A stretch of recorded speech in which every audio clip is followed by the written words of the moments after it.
So let's start with wall push-ups here. So what I'm going to do is that, again, we're going to do a hollow body position. So you're not like that or like that, but a good hollow body position. So your pelvic, slight tilt, squeeze the glute, okay?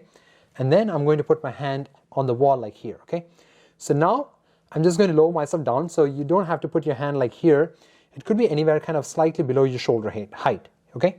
And now you're going to come down and then go back up, okay? So it's 1, 2, and you can see my core control, so I'm not doing this. I'm just keeping it, my whole body is straight, and then I'm coming back up, okay? So it's 4, 5, and you should be able to get almost like 20 to 40 repetitions depending on where you are. So the goal here is like maximum repetitions. So anywhere between 20 to 40 repetitions per set, okay? So you kind of like trying to practice this movement and thereby slowly getting stronger. So again, when we go down, so that's like 1, 2, 3 seconds and then 1.